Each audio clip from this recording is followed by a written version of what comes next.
rendu du Bonjour Conseil. Monsieur le Ministre, Pierre Oui, Donadieu bonjour. de l'AFP. Il y a eu plusieurs condamnations ou arrestations ces dernières semaines après des manifestations en Côte d'Ivoire, à Abidjan notamment. Ma question est simple, quel est le statut du droit de manifester aujourd'hui en Côte d'Ivoire? Est-ce qu'il est encadré par certains critères ou est-ce qu'on a vraiment le droit de manifester en Côte d'Ivoire aujourd'hui? Il faut employer le mot une manifestation sauvage.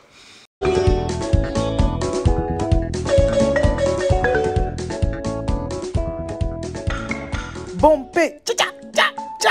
Et où les vis-à-vis?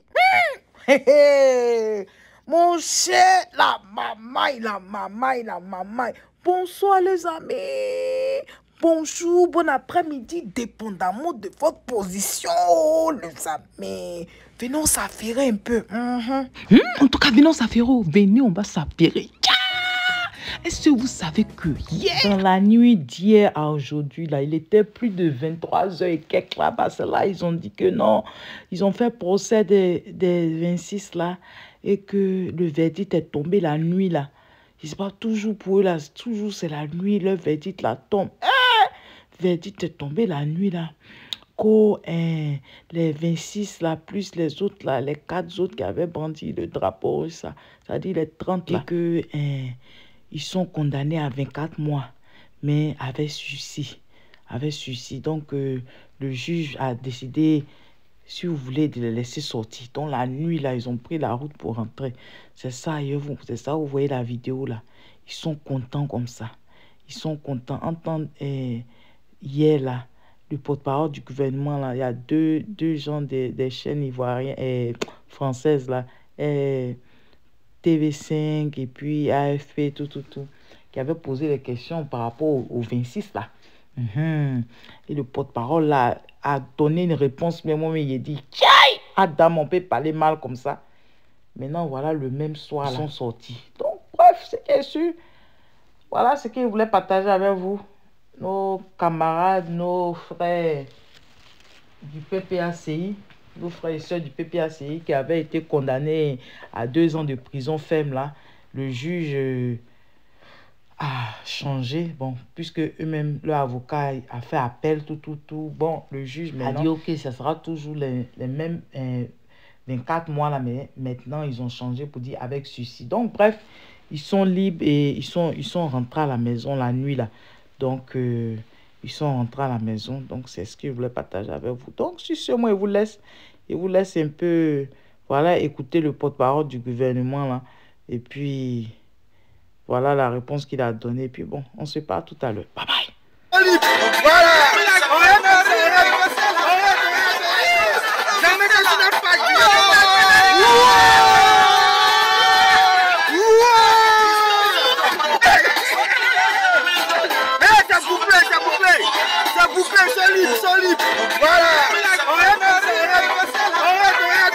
Ma question est simple, quel est le statut du droit de manifester aujourd'hui en Côte d'Ivoire? Est-ce qu'il est encadré par certains critères ou est-ce qu'on a vraiment le droit de manifester en Côte d'Ivoire aujourd'hui? Merci beaucoup. Je pense que comme dans tous les pays, le droit de manifester est encadré et la Côte d'Ivoire n'y échappe pas. Le droit de manifester est encadré. Administrativement, il est soumis à une déclaration à l'autorité chargée donc, du maintien de l'ordre, notamment le ministère donc, de l'Intérieur. Donc il faut préalablement que la préfecture soit informée de cette volonté de manifester. D'ailleurs, quand il s'agit de marche, très souvent l'itinéraire est défini d'accord parti avec donc, les services de police. Donc oui, il y a un encadrement du droit de manifester. Maintenant, si c'est parce que vous faites allusion aux quelques arrestations qu'il y a eu récemment, si c'est en ce qui concerne notamment ceux qui ont été interpellés au tribunal, c'était une manifestation spontanée. Il faut employer le mot une manifestation sauvage. Et ce qu'il faut savoir, c'est qu'au tribunal, il y a des audiences publiques. Elles sont ouvertes au public. Mais nous étions là dans le cadre d'une instruction. Et je n'apprends à personne ici dans cette salle qu'une instruction reste secrète. D'ailleurs, on emploie très souvent le concept donc, de violation, donc, je dirais, de l'instruction. À partir de ce moment, ces personnes n'avaient rien à y faire, seule la personne concernée et son conseil, à tout le moins, pouvaient y être. Maintenant, si nous sommes dans le cadre d'une audience publique, il suffit d'aller au plateau au tribunal pour voir que très souvent la population participe aux audiences quand il y a des audiences publiques. Donc les manifestations sauvages, comme dans beaucoup de pays, ne sont pas autorisées.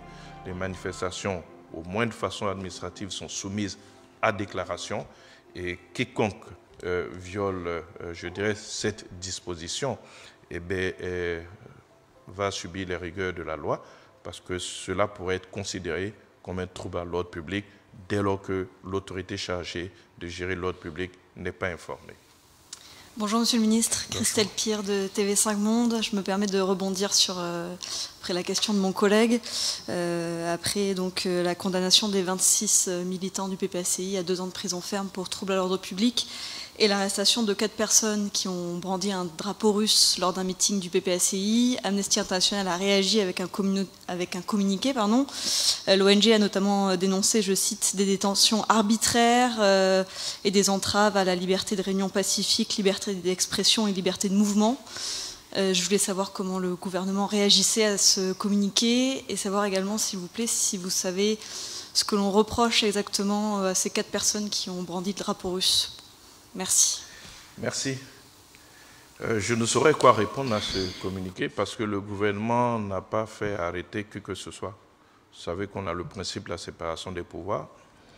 Le gouvernement n'a donné aucune instruction pour faire arrêter qui que ce soit. Nous sommes régis par des textes.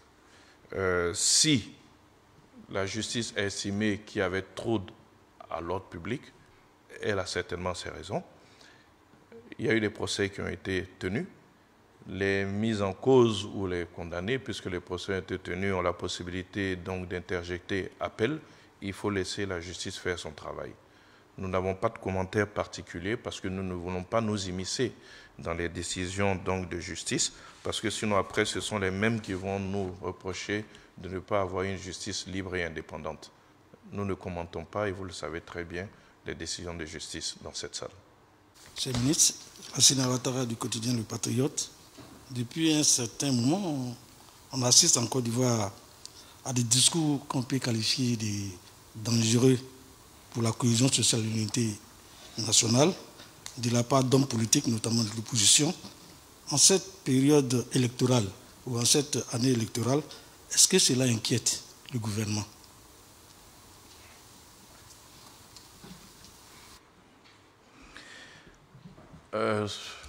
Notre pays est régi par des textes.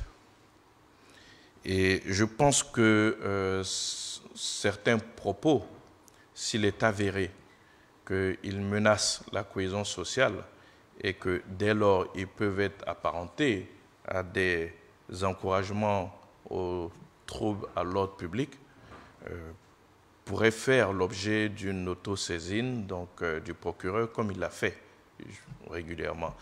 Donc, à partir du moment où nous avons un cadre qui définit justement, je dirais, le règlement de ce genre de situation, nous n'avons pas à nous préoccuper donc, de façon particulière.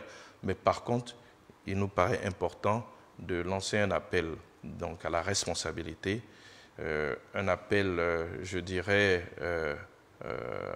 à l'apaisement, de façon à ce que nous ne revivions pas ce que nous avons déjà vécu dans notre pays. C'est vrai que les périodes électorales sont des périodes de tension. Les périodes électorales sont des périodes, je dirais, donc de troubles, mais ça ne devrait pas être une fatalité. Ces violences électorales, pour ceux qui connaissent notre pays, ne sont pas récentes. Déjà à l'époque, dans les années 80, dans le cadre du parti unique, lorsque le parti qui était au pouvoir créait les conditions de ce qu'il avait appelé une démocratie interne, on avait déjà des actes de violence qui allaient la destruction donc, de biens à des cas, donc, je dirais, même de blessures et même de morts. Ce n'est pas nouveau, mais ça ne devrait pas être une fatalité. Nous devons pouvoir sortir de cette situation et faire, comme dans beaucoup de pays, que les périodes électorales, quand bien même pourraient être des périodes animées, ne soient pas des périodes de tension, ne soient pas des périodes de crise sociale. Si ça peut réussir ailleurs, il n'y a pas de raison que ça ne le soit pas chez nous.